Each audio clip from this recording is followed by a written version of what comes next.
মক্কার একটি সরু পথ দিয়ে প্রতিদিন ভোর হলে সেই পথ দিয়ে কাবার দিকে যেতেন মহানবী হজরত মুহাম্মদ সাল্লাল্লাহু আলাইহি ওয়াসাল্লাম। কিন্তু এই পথটি তার জন্য কখনোই সহজ ছিল না, কারণ রাস্তার পাশেই থাকতেন এক বৃদ্ধা। তার হৃদয়ে পড়েছিল নবীজির প্রতি প্রবল বিদ্বেষ। নবীজি সেই পথ দিয়ে গেলেই সে কোনো না কোনোভাবে তাকে কষ্ট দেওয়ার চেষ্টা করত। কখনো ময়লা আবর্জনা ছুঁড়ে মারত, কখনো নোংরা পানি ঢেলে দিত। যদিও বয়সের ভারে সে ঠিকমতো হাঁটতেও পারত না। তাকে সবসময় লাঠির ভরসায় চলতে হতো, কিন্তু শরীর দুর্বল হলেও ঘৃণার আগুন তার মনে এতটাই প্রবল ছিল যে প্রতিদিনই নতুন করে অপমান করার সুযোগ খুঁজে বের করত। একদিন সে আগের সব সীমা ছাড়িয়ে গেল। রাতের অন্ধকারে লুকিয়ে রাস্তার মাঝখানে বিষাক্ত কাঁটা পুঁতে রাখলো। তার মনে একটাই আশা, সকালে যখন মুহাম্মদ সাল্লাল্লাহু আলাইহি ওয়াসাল্লাম এই পথ দিয়ে যাবেন তখন তার পায়ে কাঁটা ফুটবে, তিনি কষ্ট পাবেন, সেটাই হবে তার আনন্দ। পরদিন ফজরের আগে নবীজি সেই পথে এগিয়ে এলেন। কিছু বুঝে ওঠার আগেই একের পর এক কাঁটা তার পবিত্র পায়ে বিঁধতে লাগলো। রক্ত ঝরতে শুরু করলো। প্রচন্ড ব্যথা হলেও তার মুখে কোনো অভিযোগ ছিল না। তিনি ধৈর্যের সঙ্গে কাঁটাগুলো সরিয়ে নিজের পথে এগিয়ে গেলেন। দূর থেকে সবকিছু দেখছিল সেই বৃদ্ধা। নবীজির রক্তাক্ত পা দেখে তার মনে যেন এক অদ্ভুত তৃপ্তি এলো। এভাবেই দিনের পর দিন চলতে থাকলো। বৃদ্ধা প্রতিদিন নতুনভাবে কষ্ট দেওয়ার চেষ্টা করত, আর মহানবী সাল্লাল্লাহু আলাইহি ওয়াসাল্লাম প্রতিবারই অবিশ্বাস্য ধৈর্য ও সহনশীলতার পরিচয় দিতেন। তিনি কখনো তাকে গালমন্দ করেননি, প্রতিশোধ নেওয়ার কথাও ভাবেননি। মক্কার অনেক মানুষ এই দৃশ্য দেখত। তারা অবাক হয়ে ভাবত, কেউ যদি প্রতিদিন এমন অপমান করে তাহলে একজন মানুষ কিভাবে এত শান্ত থাকতে পারে। কিন্তু এক সকালে সবকিছু বদলে গেল। সেদিন রাস্তার উপর কোনো কাঁটা ছিল না, কোনো আবর্জনাও ছিল না, এবং আশেপাশে সেই বৃদ্ধাকেও দেখা যাচ্ছিল না। নবীজি কিছুক্ষণ দাঁড়িয়ে রইলেন। তার মনে প্রশ্ন জাগলো, আজ সে বৃদ্ধা কোথায়? প্রতিদিন সে তো আমাকে কষ্ট দেওয়ার জন্য এখানে অপেক্ষা করে থাকে, আজ কিছুই নেই কেন? তিনি আশেপাশের লোকদের কাছ থেকে খোঁজ নিলেন। তিনি জানতে পারলেন বৃদ্ধাটি কয়েকদিন ধরে গুরুতর অসুস্থ হয়ে শয্যাশয়ী। এই খবর শুনে তিনি এক মুহূর্তেও দেরি করলেন না। যে নারী প্রতিদিন তাকে কষ্ট দিয়েছে তার প্রতি রাগ নয়, বরং উদ্বেগ নিয়েই সেই বৃদ্ধার বাড়ির দিকে রওনা দিলেন। নবীজি সাল্লাল্লাহু আলাইহি ওয়াসাল্লাম ধীরে ধীরে সেই বৃদ্ধার বাড়ির সামনে এসে দাঁড়ালেন। দরজায় কড়া নেড়ে কোমল কণ্ঠে বললেন, হে বুড়িমা, আপনি কি ঘরে আছেন? ভেতর থেকে বুড়িমার খুব দুর্বল একটি কণ্ঠ ভেসে এলো, হ্যাঁ আমি ঘরে আছি, কে তুমি? ঘরের ভিতরে এসো। ঘরে প্রবেশ করতেই তিনি দেখলেন বৃদ্ধা বিছানায় অসহায় অবস্থায় শুয়ে আছেন। অনেকদিন ধরে শরীরে জ্বর থাকায় তার শরীরে আর শক্তি নেই। হঠাৎ সামনে থাকা মানুষটিকে দেখে তিনি স্তব্ধ হয়ে গেলেন। এ তো সেই মানুষ যাকে তিনি দিনের পর দিন অপমান করেছেন, যার পথে তিনি কাঁটা বিছিয়েছেন, যার গায়ে আবর্জনা ছুঁড়ে মেরেছেন, যার রক্ত দেখে আনন্দ পেয়েছেন। কিন্তু আর সেই মানুষই তার খোঁজ নিতে এসেছেন। বৃদ্ধার চোখে তখন শুধুই বিস্ময়, তার মুখের সব কথা হারিয়ে গিয়েছে। নবীজি তখন তার পাশে গেলেন এবং শান্ত স্বরে বললেন, শুনলাম আপনি অসুস্থ, তাই আপনার খবর নিতে এলাম। যদি অনুমতি দেন তাহলে আপনার কিছু সেবা করতে চাই। এই কয়েকটি কথা শুনে বৃদ্ধা একেবারে অবাক হয়ে গেলেন। তিনি ভাবতেই পারেননি যার প্রতি তিনি অত অন্যায় করেছেন সেই মানুষ প্রতিশোধ নিতে নয়, বরং সাহায্য করতে আসবেন। বৃদ্ধার চোখ বেয়ে অশ্রু গড়িয়ে পড়তে লাগলো। নবীজি সাল্লাল্লাহু আলাইহি ওয়াসাল্লাম নিজের হাতে তার সেবা যত্ন শুরু করলেন। কখনো পানির ব্যবস্থা করলেন, কখনো তার প্রয়োজনীয় কাজগুলো করে দিলেন। একবারও তার অতীতের আচরণের কথা স্মরণ করিয়ে দিলেন না। দিন কয়েক কেটে গেল। ধীরে ধীরে বৃদ্ধা সুস্থ হয়ে উঠলেন, কিন্তু তার অন্তরের ভিতরে তখন এক ভয়ঙ্কর যুদ্ধ চলছে। তিনি বারবার ভাবছিলেন, আমি এই মানুষটিকে কত অপমান করেছি, অথচ তিনি একবারও প্রতিশোধ নেননি, বরং আমার সবচেয়ে কঠিন সময়ে পাশে এসে দাঁড়িয়েছেন। অবশেষে তিনি আর নিজেকে সামলাতে পারলেন না। কাঁদতে কাঁদতে বললেন, আমি তোমাকে অনেক কষ্ট দিয়েছি, তোমার প্রতি দয়া দেখাইনি, অথচ তুমি আমার অসুস্থতার খবর শুনে নিজে আমাকে দেখতে এলে। আমার সেবা করলে, তোমার মতো মহান মানুষ আমি জীবনে দেখিনি। কিছুক্ষণ নীরব থেকে তিনি আবার বললেন, আজ আমি বুঝতে পেরেছি তুমি যে শিক্ষার কথা বলো সেটা শুধু মুখের কথা নয়, নিজের জীবন দিয়ে তা প্রমাণ করেছো। আমি আর সত্যকে অস্বীকার করতে চাই না, আমি তোমার ধর্ম গ্রহণ করতে চাই। এভাবেই নবীজি তার উত্তম চরিত্রের দ্বারা মানুষের মন জয় করেছেন। মক্কার বাইরে বাস করতেন এক অসহায় দরিদ্র মানুষ। সংসারে ছিল ছোট ছোট সন্তান। অনেকদিন এমনও যেত যখন পরিবারের কারো পেটে এক মুঠো খাবারও জুটত না। বাধ্য হয়ে তিনি মাঝে মাঝে মক্কা এসে মানুষের কাছে সাহায্য চাইতেন। একদিন তিনি সাহায্যের আশায় গেলেন আবু জেহেলের বাড়িতে। তিনি কাঁপা কণ্ঠে বললেন, আমি খুব অসহায়, আমার পরিবার না খেয়ে আছে, আল্লাহর দোহাই যদি একটু সাহায্য করতেন। ভিক্ষুকের কথা শুনে আবু জেহেল মুচকি হাসলো, কিন্তু সেই হাসির আড়ালে লুকিয়েছিল এক গভীর ষড়যন্ত্র। সে বলল, আমি তোমাকে কিছু দেব না, তবে এমন একজনের ঠিকানা দেব যিনি তোমাকে এমন কিছু দেবেন যে এরপর আর কখনো কারো কাছে হাত পাততে হবে না। সরল মানুষটি কথাটা বিশ্বাস করে ফেললেন। তিনি ভাবলেন, নিশ্চয়ই কোনো ধনী ও দানশীল ব্যক্তির কথা বলা হচ্ছে। কিন্তু ভিক্ষুক চলে যাওয়ার পর আবু জাহেলের সঙ্গীরা অবাক হয়ে জিজ্ঞেস করলো, তুমি তাকে কোথায় পাঠালে? আবু জাহেল হেসে বলল, আমি তাকে আলীর বাড়ি পাঠিয়েছি। সবাই আরো অবাক হয়ে গেল, কারণ তারা জানতো হযরত আলী রাদিয়াল্লাহু আনহু তখন অত্যন্ত সাধারণ জীবনযাপন করতেন।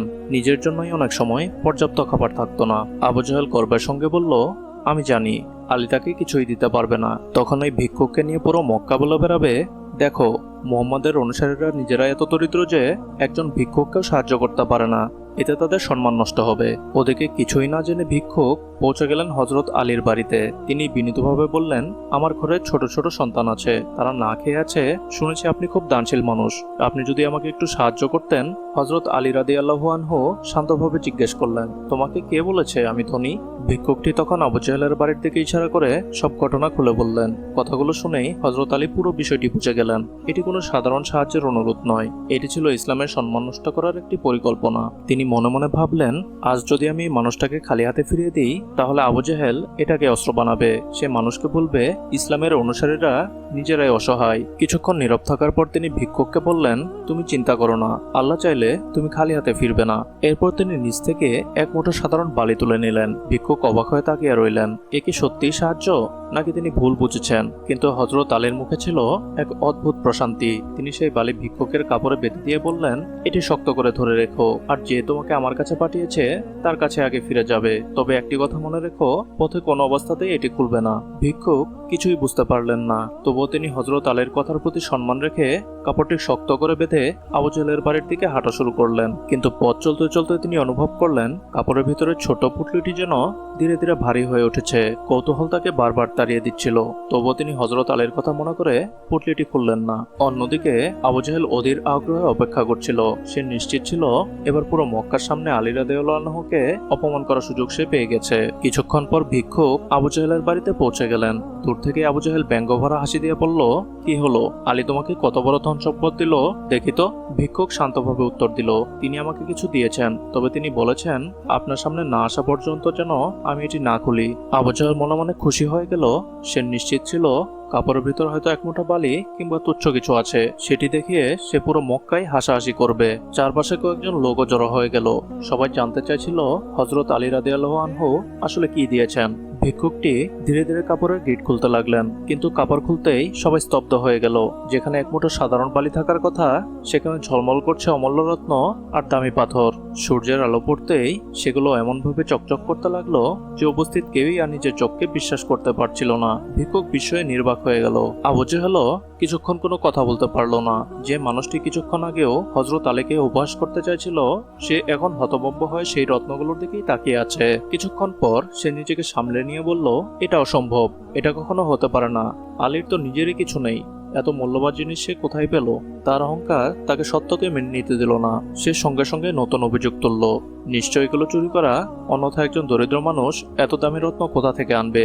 ভিক্ষুক বললেন, আমি তো নিজের চোখে দেখেছি, তিনি আমার সামনে শুধু একটি ছোট্ট পুটলি দিয়েছিলেন, আমি পথে তা খুলেও দেখিনি, এখন তা আপনার সামনেই খুললাম। কিন্তু আবু জাহেল কিছুতেই শুনতে রাজি নয়। সে চিৎকার করে বলল, চলো এখনই মুহাম্মদের কাছে চলো, আজ আমি প্রমাণ করব আলী চুরি করেছে। এই বলে সে ভিক্ষুককে সঙ্গে নিয়ে রাসূলুল্লাহ সাল্লাল্লাহু আলাইহি ওয়াসাল্লামের কাছে পৌঁছে গেল। সেখানে উপস্থিত হয়ে উচ্চস্বরে অভিযোগ করল, হে মুহাম্মদ, তোমার সঙ্গে আলী একজন চোর, সে চুরি করা রত্ন এই ভিক্ষুককে দিয়েছে। উপস্থিত সবাই নীরব হয়ে গেল। রাসূলুল্লাহ সাল্লাল্লাহু আলাইহি ওয়াসাল্লাম অত্যন্ত শান্তভাবে জিজ্ঞেস করলেন, তোমার এই অভিযোগের প্রমাণ কি? আবু জাহেল বলল, আলী নিজেই তো দরিদ্র, যার নিজেরই কিছু নেই, সে এত মূল্যবান রত্ন কোথা থেকে পেল? নিশ্চয় চুরি করেছে। নবীজি কোনো তাড়াহুড়ো করে সিদ্ধান্ত নিলেন না। তিনি সঙ্গে সঙ্গে হযরত আলী রাদিয়াল্লাহু আনহুকে ডেকে পাঠালেন। কিছুক্ষণ পর হযরত আলী সেখানে উপস্থিত হলেন। রাসূলুল্লাহ সাল্লাল্লাহু আলাইহি ওয়াসাল্লাম পুরো ঘটনা শান্তভাবে তার সামনে তুলে ধরলেন এবং বললেন, হে আলী, যা ঘটেছে তা আমাদের খুলে বলো। হযরত আলী বিনয়ের সঙ্গে উত্তর দিলেন, ইয়া রাসূলুল্লাহ, এই ভিক্ষুক প্রথমে আবু জাহেলের কাছে সাহায্য চাইতে গিয়েছিল, কিন্তু সে ইচ্ছা করেই তাকে আমার কাছে পাঠিয়েছে। তার উদ্দেশ্য ছিল আমি যদি তাকে সাহায্য করতে না পারি তাহলে সে পুরো মক্কায় আপনার অনুসারীদের নিয়ে উপহাস করবে এবং মানুষের মনে ইসলামের বিরুদ্ধে বিদ্বেষ ছড়াবে। উপস্থিত সবাই মনোযোগ দিয়ে তার কথা শুনছিল।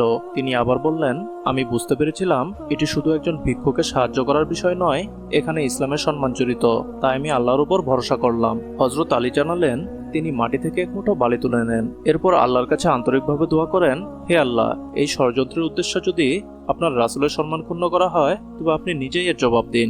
এরপর সেই বালি তিনি ভিক্ষুকের হাতে তুলে দিয়েছিলেন। এ কথা শুনে চারদিকে নীরবতা নেমে এলো। ঠিক সেই সময় ভিক্ষুক নিজেই সামনে এগিয়ে এলো।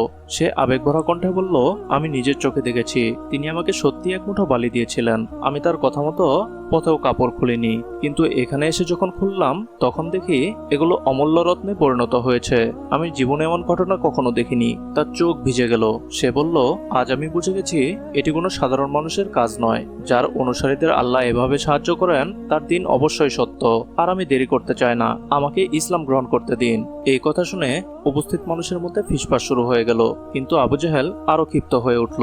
সে চিৎকার করে বলল, না, এটা আমি মানি না। এটা নিশ্চয়ই কোনো জাদু। মোহাম্মদ মানুষকে জাদু দেখিয়ে বিভ্রান্ত করছে।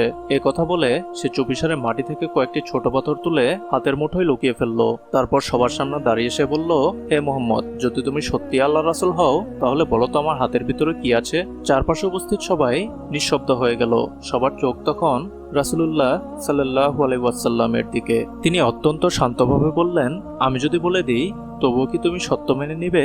আবু জাহল আত্মবিশ্বাসের সঙ্গে জবাব দিল, অবশ্যই, যদি প্রমাণ করতে পারো আমি তোমার কথা মেনে নিব। তখন রাসূলুল্লাহ সাল্লাল্লাহু আলাইহি ওয়াসাল্লাম বললেন, আমার বলে দেওয়ার প্রয়োজন নেই, তোমার হাতের ভেতরে যা আছে সেটাই নিজের পরিচয় দেবে। এই কথা শুনে উপস্থিত সবাই বিস্ময়ে একে অপরের দিকে তাকাতে লাগলো। এরপর আল্লাহর ইচ্ছায় এক অলৌকিক ঘটনা ঘটলো। আবু জাহেল শক্ত করে বন্ধ করা হাতের ভেতর থেকেই স্পষ্ট আওয়াজ ভেসে এলো, আশহাদু আল্লা ইলাহা ইল্লাল্লাহু ওয়া আশহাদু আন্না মুহাম্মাদান রাসূলুহু। মুহূর্তেই চারদিকে নীরবতা নেমে এলো। যারা সেখানে উপস্থিত ছিল তারা নিজেদের কানকেও যেন বিশ্বাস করতে পারছিল না। একটি জড়বস্তু আল্লাহ রাসূলের সত্যতার সাক্ষ্য দিচ্ছে। এত বড় নিদর্শন দেখেও আবু জাহেলের হৃদয়ে সত্যের আলো প্রবেশ করলো না। সে চিৎকার করে বলল, এটা জাদু, তুমি একজন জাদুকর, অন্য কিছু নয়। এ বলে সে রাগে ক্ষোভে সেখান থেকে চলে গেল। অহংকার তার চোখ বন্ধ করে দিয়েছিল। সত্যতার সামনে দাঁড়িয়ে থাকলেও তা গ্রহণ করতে সে রাজি হলো না। অন্যদিকে সেই দরিদ্র ভিক্ষুকের হৃদয়ে তখন আর কোনো সন্দেহ ছিল না। সে এগিয়ে এসে বলল, আমি নিজের চোখে দুটি বিস্ময়কর ঘটনা দেখেছি। প্রথম, এক মুঠো বালি আল্লাহর ইচ্ছায় মূল্যবান সম্পদে পরিণত হলো। এরপর একটি জড়বস্তু আপনার সত্যতার সাক্ষ্য দিল। এখন আমার মনে আর কোনো সন্দেহ নেই। সে আবেগভরা কণ্ঠে বলল, আমি এই ধন সম্পদের জন্য আসিনি, আমি সত্যের সন্ধানে এসেছি। আমাকে ইসলাম গ্রহণ করার সুযোগ দিন। এই বলে সে নিজের সামনে থাকা সব মূল্যবান রত্নের প্রতি কোনো লোভ না দেখিয়ে সত্যকে বেছে নিল। এরপর সে ইসলাম গ্রহণ করলো এবং নতুন জীবন শুরু করলো। এই ঘটনাগুলো আমাদের গভীরভাবে শিক্ষা দেয়, মানুষের মর্যাদা সম্পদে নয়, চরিত্রে। অহংকার মানুষকে সত্যের সামনে দাঁড়িয়ে অন্ধ করে দেয়, আর বিনয় ও আন্তরিকতা মানুষকে সঠিক পথ চিনতে সাহায্য করে। যে বৃদ্ধা এক সময় নবীজিকে কষ্ট দিত, তিনিও শেষ পর্যন্ত তার চরিত্রে মুগ্ধ হয়েছিলেন। যে ভিক্ষুক সাহায্যের আশায় এসেছিল সে সত্যের আলো খুঁজে পেল। কিন্তু আবু জাহেল এত নিদর্শন দেখার পরও সে অহংকারের কাছে পরাজিত হলো। এ কারণেই ইতিহাস আজও শেখায়, অলৌকিক নিদর্শন দেখাই যথেষ্ট নয়, সত্যকে গ্রহণ করার জন্য দরকার বিনয়ী হৃদয়।